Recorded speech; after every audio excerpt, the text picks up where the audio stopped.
Shop pay installments. That's right. In the Law Abiding Biker store, you now have the option to buy products now, knowing you can pay in 4 equal payments, interest-free. You guys asked, we brought it. Check it out. Hey, Bikeaholics, Zero 3D has a wide variety of innovative products for your Harley-Davidson and a brand new line for the all-new Honda Goldwing named Gold Strike. I like gold. Top quality, affordable chrome lighting and comfort products. Zero Gold Strike are the motorcycle LED lighting innovators for CAN bus plug-and-play system compatibility. Head over to lawabidingbiker.com/store. Check out our full line of Zero 3D products.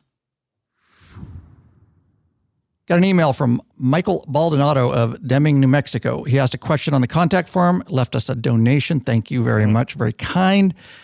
V-Rod muscle, straight pipes, gutted the stock exhaust, so there is some link to the exhaust. Intake is K&N, lost a lot of low-end power, coming out of turns, hesitates, big lag.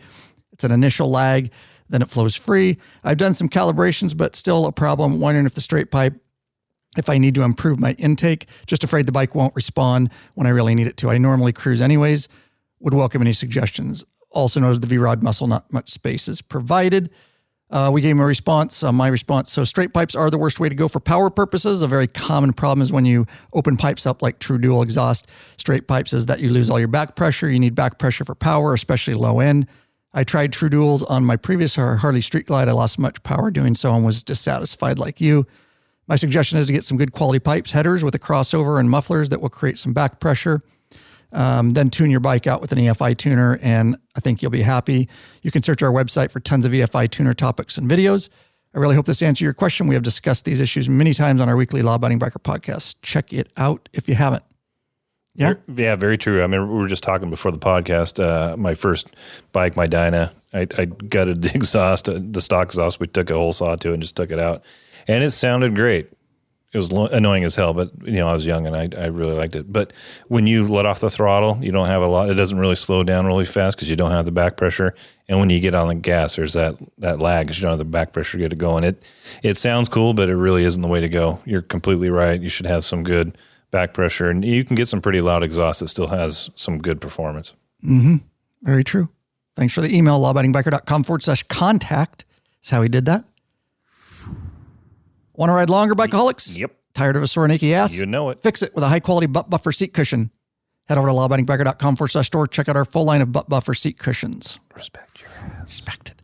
Oh, yeah, once you've had Rick Rack, you'll never go back. The ultimate motorcycle luggage rack solution. Forget those messy straps and bungee cords. Go strapless. With a Rick Rack quick attach luggage system and quality bag. Head over to lawabidingbiker.com/store and get hooked up now. Shall we do this, Lurch? Hell yeah, man.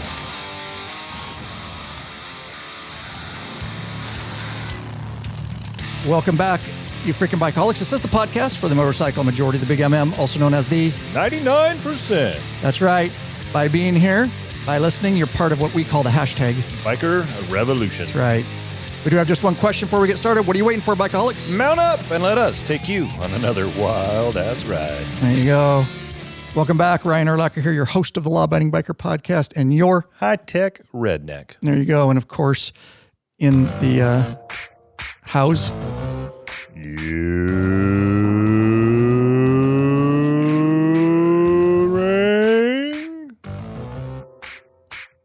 Very nice. Well, thank you. Very nice. I bet I do that all by myself. Do it again.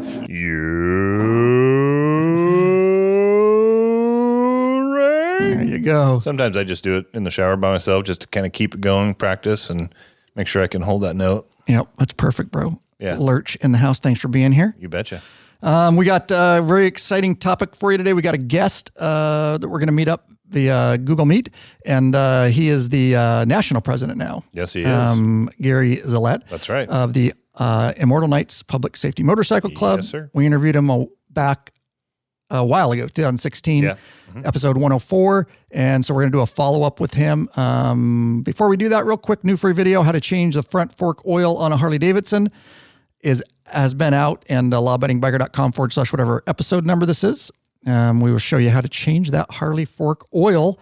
And we love our sponsors. Of course we love our sponsors, but we also love, these are direct sponsors of the episode. Some of our newest patron members we want to thank. Matthew Lendenberger of Underwood, North Dakota. Adam Dennison of Lake Orion, Michigan. And Larry Kressler of Hayden, Idaho. Jeffrey Collingsworth of Butler, Indiana, Rich Monco of Alquippa, Pennsylvania, and James Champ of Lafayette, Indiana. James is top tier, yeah. We got Brian Link of Chesterfield, Michigan, Barry Williams, and David Pardue of Robertsdale, Alabama. David is top tier patron. There you go, lawabidingbike.com/Patreon, Patreon is how they got hooked up. Pledge a certain amount per piece of content, no risk to you because you can put a monthly cap. There are benefits such as t-shirt stickers, the private Facebook group, of course. You get access to podcasts and video chat or video broadcasts and chat early, up to access to our premium videos up on request, and of course, those ride, meetup, and events. There you go. We want to thank all of them. Still kicking it and ramping up the patrons. We love it. We appreciate it. And we just simply, like we've always said, just cannot do it without the patron members. So they put that fuel in the law-abiding biker gas tank that keeps us running on down the road. There you go. All right, guys, with that said, let's just dive in here with Gary and see what's going on.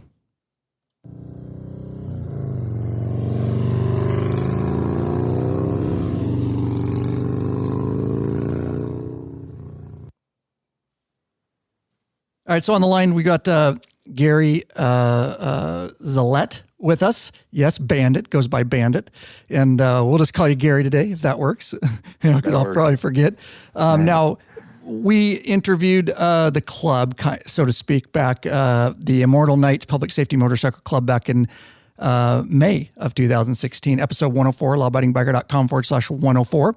And we had Randy Jake Patton, right? That we interviewed at that time. And so if you want to go back to that episode, we'll kind of follow up. This is an update. It was a club interview. And this is kind of an update on what's been going on because there's been some changes. And Gary Bandit has moved up the rank, so to speak, and wants to talk a little bit about that. So why don't you give us just remind us, of the background of the Immortal Knights Public Safety Motorcycle Club. Well, the Immortal Knights Public Safety Motorcycle Club was founded in 2011 by Jake, Randy Patton, and 7 other founders. The main vision was to bridge the gap between our public and our first responders, and to support our fallen first responders. And since then, they've been the only chapter's been the mother chapter in Utah until I came along in 2016 after I listened to your Law Abiding Biker 104. And at that time, I had just gotten back into biking, and the rest is kind of history from there. So. Yeah. And so back then, you basically started on your own, kind of. I mean, they were a club, but you were not with a chapter really, right?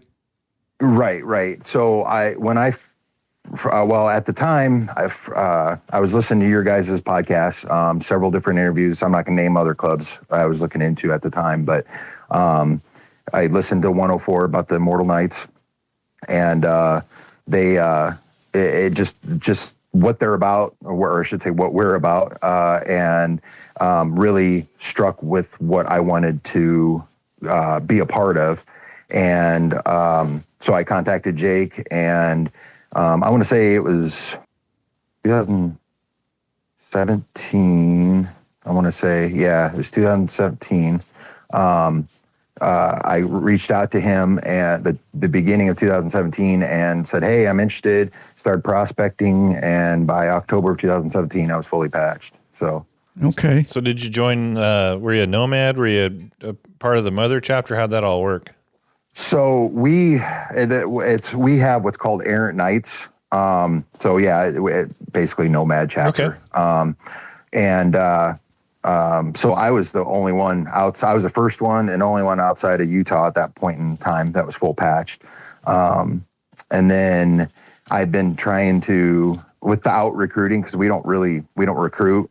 You know as well as we do, Ryan, you guys out there, if you start recruiting other other clubs don't really take to that too well. Mm-hmm. So I tried to, I tried buddies and stuff like that. No one really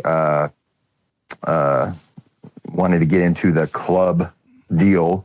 which rightfully so. Club's not for everybody. I mean, we've known people that have gotten into each, I'm sure your guys' club out there, and it's like they realized it wasn't for them. So when was it? January of 2019. So from 2017 to January of 2019, I was just basically on my own, and trying to get something going out here. And then 2019, unfortunately, we had a fallen firefighter up in Clinton, Iowa. I don't know if you guys heard it out there. I know it made it regional news, Eric Cosette. It was killed at an ADM factory. I don't remember exactly the details of it, but and so I jumped right on it and started working on a first responders tribute ride. And that's what one of our mandatory events. We have to create one of those. And so the girlfriend started helping me get that set up. And my now sergeant at arms, and actually our national sergeant at arms now, he works at Harley Davidson up there. I contacted him, and I just went from there. So I got a couple of questions, Gary. First one, Sure. just to back you up a little bit. What you said that you liked what the Immortal Knights was all about. Can you kind of explain that to the audience? What attracted you to it? What were they doing right that you found attractive? So, I mean, without obviously going into lots of details of our articles and bylaws, which our articles and bylaws are all, public. It's some stuff, you don't want everybody to know. I first and foremost I'm a former volunteer firefighter. So I'm glad, I like the fact that, they support fallen first responders. And when we say support our fallen first responders, every year we do a fallen first responders tribute ride to where 100% of the proceeds goes to that fallen first responders families, whether it's one family or like this year we have 4 we're riding for in 2022. Another thing I liked was they just the vibe. There's some clubs out there that like anytime you're on your bike, you got to wear your cut. We're not like that. In fact, we encourage, if you're going to be out doing something that may tarnish the club's name or image, take your cut off. Let's face it, we all enjoy having fun on our bikes, and once in a while we want to get a little rowdy, but, so in those, and I know out here, I've really instilled that into my members out here, be respectful of our colors. And I wouldn't say right up there with, that really hit home and hit mostly to my heart, along with supporting fallen first responders, is just, they really, like, from the get-go as a prospect, it was like they made you feel like family. I mean, yeah, you're going to catch crap prospects. That's part of being a prospect, but you were family instantly. So those are like the 3 major things that I think really drew me to the club. That and the fact that they're a law-abiding club. And I imagine at some point, once you started hanging out with them, getting to know them, and feeling out who they were, that just solidified your original thoughts, what drew you to them originally? Yeah. So all my interactions up until 2018, so for like a year and a half there, were through video like this, because I'd have to call into the monthly meetings, and through our we have private Facebook chats that only club members are in. And, I mean, that was, I would say 80% of it, but honestly, when it come down to it, the 20%, other 20% was, once I started reading the articles and bylaws and learning them to get through the prospect, our phase test to become full patch, the more I learned them, the more it drew me in. You bring up something that's a really good point for growing or joining clubs these days. We didn't have that type of technology a long time ago. Now we've got the ability to use private Facebook groups and use, Google Meet like we're using today to join meetings. I've attended meetings in the past for our chapter because I was working out of town, and so I'd have to jump on, and that counted as attending a meeting. And with our new chapters, we just got done with one in Baltimore, and those guys are on the other side of the world from us. And so we were able to use those technologies to interact with them, get to know them. Luckily, we had a chapter that was in Tennessee to run up and meet them in person to give us the final, kind of seal of approval. But for people out there that are looking to join clubs, if you're not necessarily in the area, these technologies that we have today give you that ability to interact and start the process at least. Oh yeah. I would let me think here. Our entire, from the time I was, let's see here, it would have been June or July of 2019, right after we had our first responders tribute ride. I had 2 members or prospects come on. And at that time, I was even still in there at night.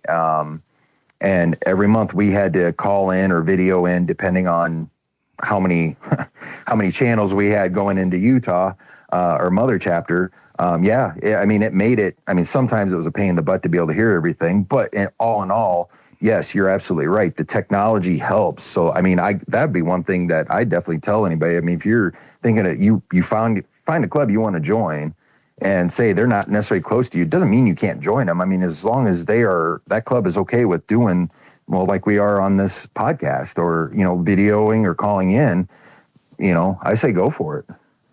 And then my second follow-up question was, you said you had to create a ride. So was that for becoming a member or starting your own chapter, or could you go in a little bit more into that? Sure. Part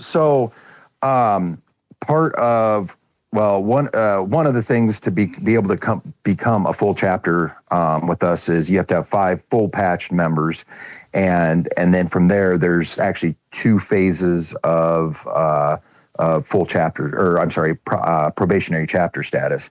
You have probationary 1, probationary 2. Basically, the probationary 1 is just getting your P's and Q's dotted and everything lined up. The second, by the time you get to the second one, and before you are granted full chapter status, you had to have created. That's one of the things you have to have created and had your own first responders tribute ride in your area or state, if you're the first one in the state. And then, I just drew a blank. And then we also have 2 other mandatory events. So you have to either create or be part of another ride that year that benefits first responders in one form or another. So, and then our third one's just our anniversary meeting on December 2nd. So, all right. So it sounds like you, once you were, on your own, you started working at getting a chapter going from that point. Is that correct? Yeah, I right at first, I wasn't too concerned. I guess in my back of my mind is and I'll be honest, this is my first MC. I was new to the MC world. I had done a lot of research. Just like I'd done a lot of research to find the Immortal Knights. You guys were actually my gateway to it, and sorry, I lost track. That's right. So starting a chapter, at some point you figured out you wanted to start a chapter, right? Yeah. You had enough guys or something? Right. At first, I didn't want to jump right in. I said to my buddies, hey, check us out, blah, blah, blah. But as time went on, I was like, you know what? I just want to enjoy riding myself. It didn't bother me to ride with my colors on it. I never got any issues with any of the clubs we have around here. I got looks. And I get head snaps every now and then, and I just kept going, but at some point, once we had the unfortunate Eric Osat passed away in 2019, January, and we started, me and the girlfriend, actually, she became an associate. So she came on. She was actually patched in June of 2019. Once she became that, and we started working on that, we both were kind of at that point in time. It's like, yeah, it'd be nice to have a chapter, because in order to, or I should say, start having other people. So at that point, we kind of started focusing on, like I said, not recruiting, but trying to get who we are out there to hopefully get interest. Hey, Bikeaholic, Zero 3D has a wide variety of innovative products for your Harley-Davidson and a brand new line for your Honda Goldwing, named Gold Strike. Affordable chrome lighting and comfort products, and CAN bus made simple with plug-and-play lighting systems. Head over to lawabidingbiker.com/store and check out our full line of Zero 3D products. And how far away were you from the mother chapter?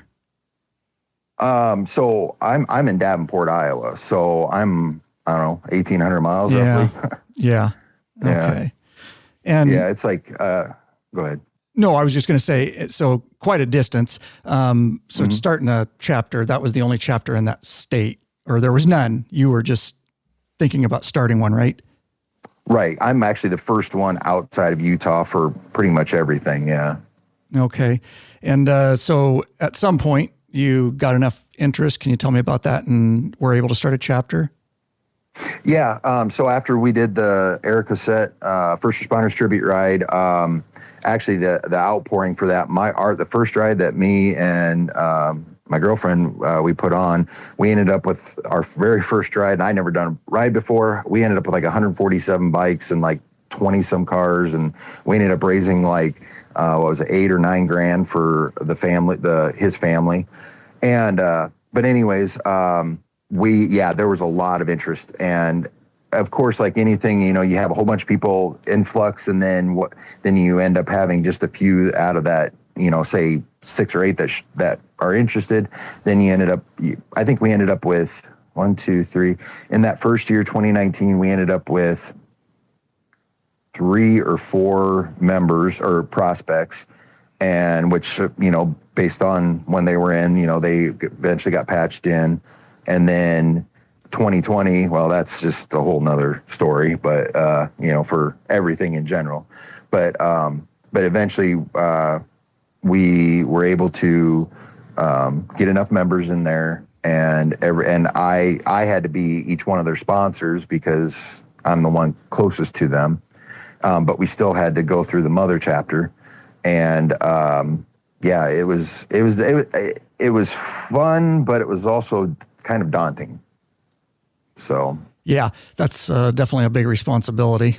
I can understand that. And I guess at some point they accepted you to be the mother chapter, gave you the blessing.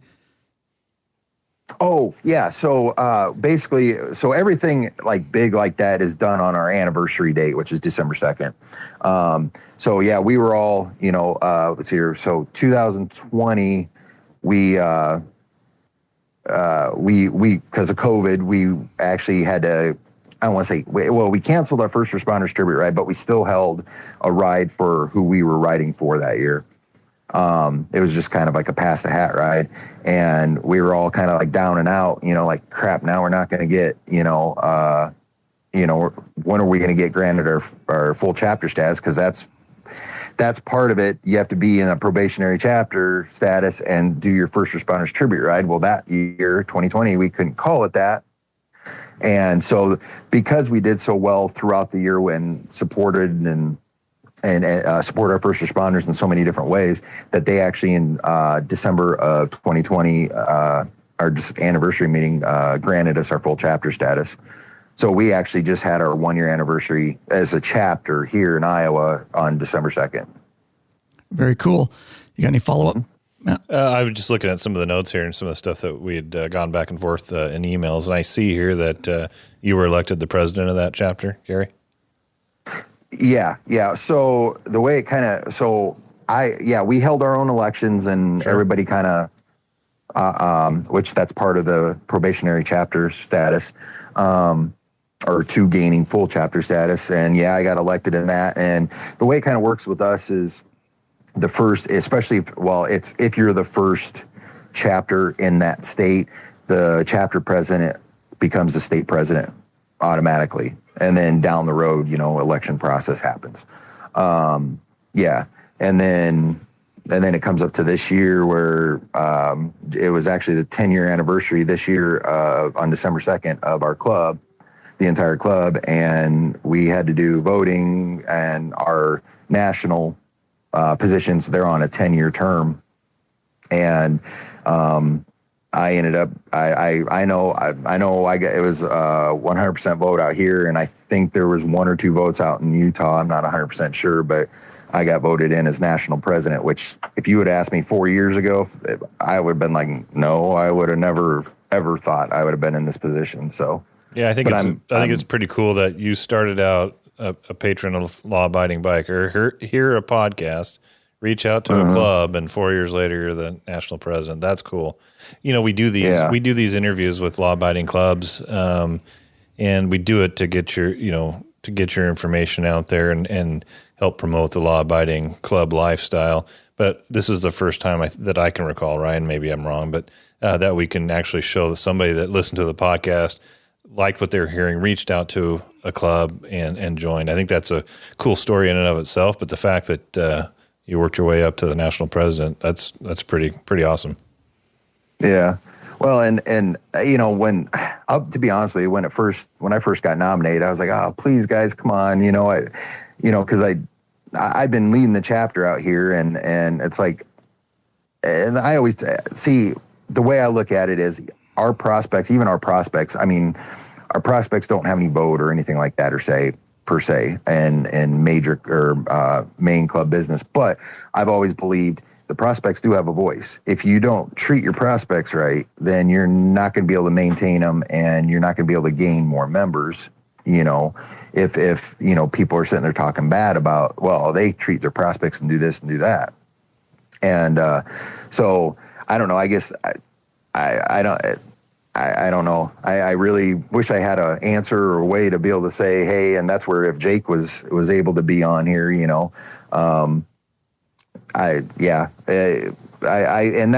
you guys, in fact, on my cut, it'll never come off. I've got my law-abiding biker patch on my cut, right on the front, and that will never come off. And when people ask me what it is, I tell them that's how I got started with this club. Badass. Let me ask you, having gone through that experience of finding club, prospecting, starting your own chapter, now being national president, is there anything that you learned along the way that you would share with somebody that's thinking about joining a law-abiding biker club? Oh yeah, loads. So the first thing I'm going to say is do your research. I don't care if you've been in clubs before or not. Do your research on what you're getting into. First of all, know the club you're getting into. Make sure it's the right club for you. We actually in Iowa here, we actually started. We just don't bring in prospects after they've passed the background check and stuff. We actually started a hang-around process out here, which a lot of clubs do, but has never really been done in our club before. And our purpose is that because we had a few bad apples a few years ago that it worked its way out, fortunately without incident. But it's our way of being able to make sure that that person's going to be good for us and we're going to be good for them. So going back on that, do your research on the club you're getting in, and if you do find one, have some heartfelt thoughts. Look, is this really what I want to do? And then and I'll say it. I'm not trying to say this because I'm on here with you guys, but if you guys have done an interview with them, try to find them and listen to them, so you can actually listen to them talk about their club, and you can tell by somebody how much passion they have for what they're talking about in their voice, And then the other thing is just patience and, do your research and have patience.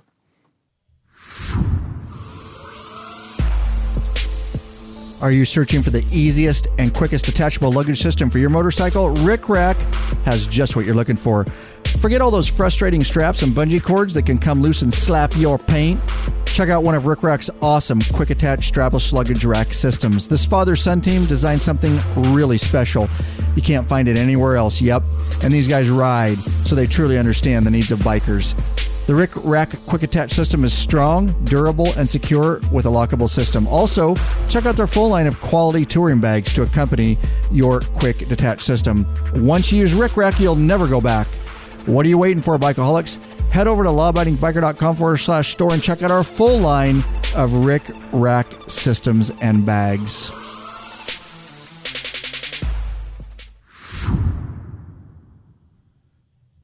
Yep, good, very good info.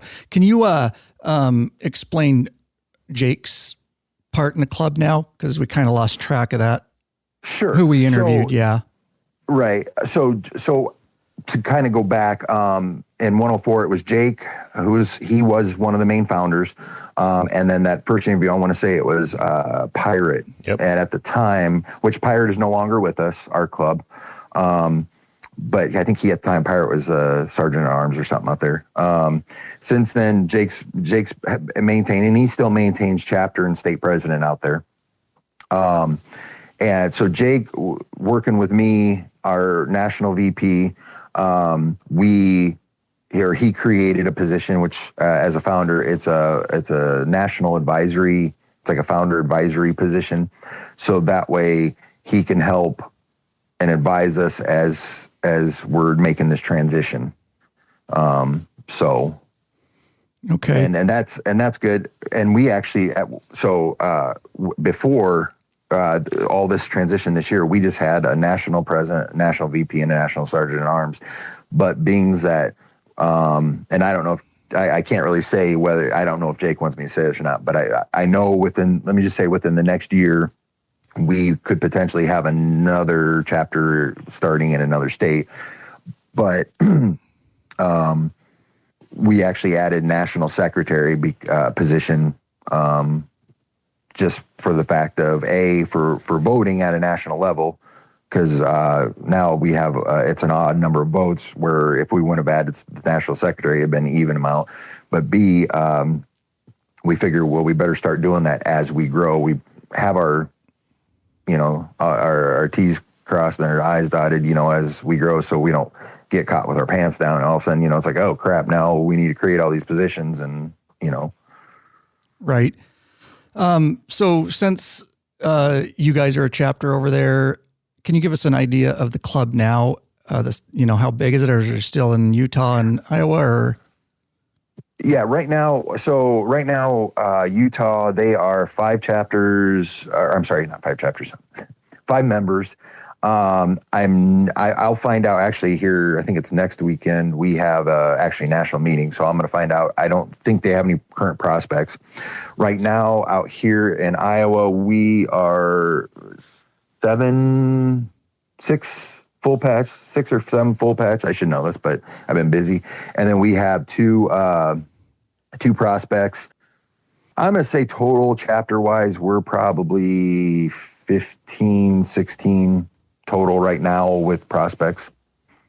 So let me ask, because I think I know the answer, but I'm not sure if it's quite clear for the audience. There's a couple ways if there's somebody out there that's interested in joining the Immortal Knights, they've got a couple of options. It sounds like they could potentially join as a errant knight, or start a chapter. Do you have processes if there's a group of, I think you said 5, if there's a group of 5, is there a process for them to prospect as a chapter, or do you have to do it individually?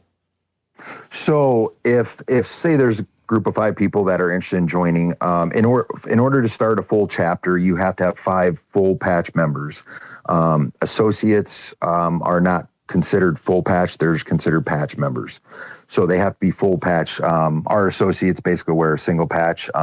They basically, difference between an associate and a full patch is they don't meet one of our criteria to be full patch, which is either A, they weren't, or they are not, or were not a first responder, or maybe like my girlfriend, she doesn't have a motorcycle or motorcycle license, but she, an associate can be anybody that, as long as you can pass a background check and you believe in what we are about, you can join us.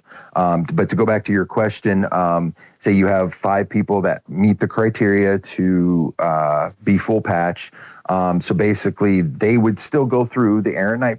They would go through the prospect process and then become errant knights, and then would work their way. And they would be an errant knight chapter.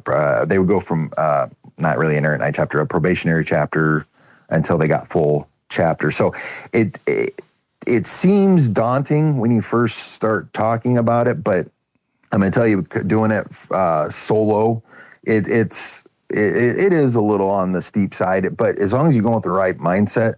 But if there's anybody listening, if you have 3 or 4 of you out there that are interested, and whether it's our club or another club, as long as y'all are on the same page of what you want out of that club, why not go for it? It's definitely easier if there's more people.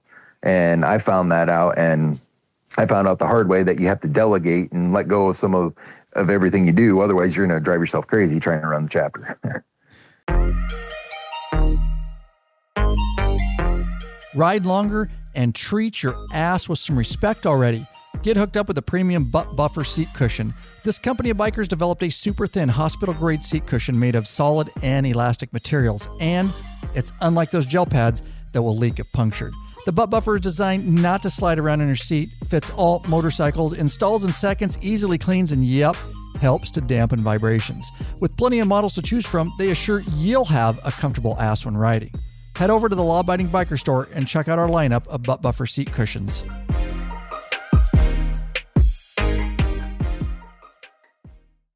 Yeah, very true. Very true on that. Okay, cool. And any big rides planned you got for 2022? So 2022, we just have our annual First Responders Tribute Ride, which is on June 18th in Clinton, Iowa, at Clinton Harley Davidson. And we have 4 fallen first responders, 4 fallen first responders we're riding for, 2 sheriff's deputies, 2 state troopers, unfortunately.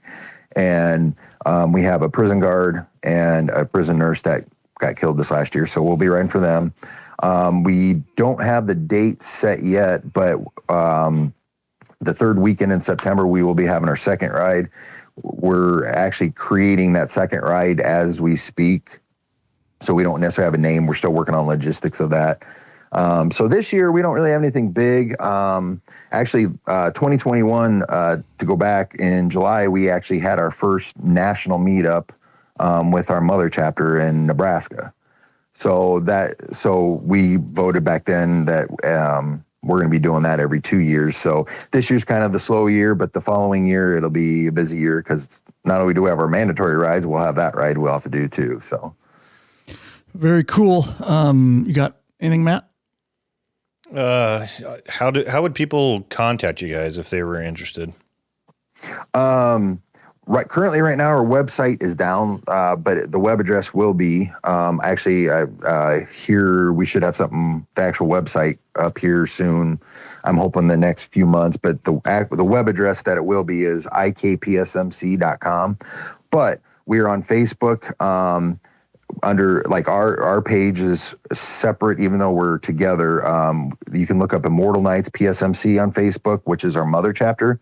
And then ours is Immortal Knights PSMC-IA for Iowa. Go on there. There's phone numbers on there to call us, text us. You can message us on Facebook. We're kind of in, as far as that goes, we're kind of in a rebuilding stage, trying to get caught up with times, if you will. So, but yeah, Facebook is probably the best and easiest way for us right now. Okay, awesome. And Gary, do you have anything else that we didn't ask that you want to get out to the public since you're on the platform here, and updates on the club or anything?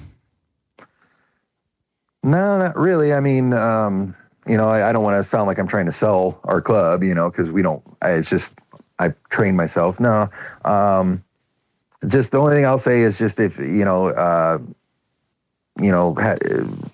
respect for the first or the law abiding clubs, because we're doing all of us, not just us as Moral Knights, but like you guys out there. I mean, we're doing good for, who we support. So, and the only other thing I'd like to say is, people listening, if this is your first episode of Law Abiding Biker, stick around. It's wealth of knowledge and worth every minute of your time. So, yeah, thanks, man. That's nice.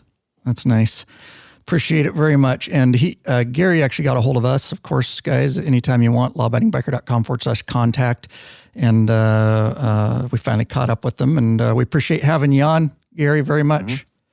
Thanks a million. Yeah, this was awesome. I've been waiting to talk to you guys ever since I first started listening to you guys. So yeah, it's awesome. Actually, I feel special now. Yeah, very cool, man. Love it. All right. So, be safe. Thanks a lot. You too. All right. Take care, Gary. Take care. We're good. All right. Yep. Bye.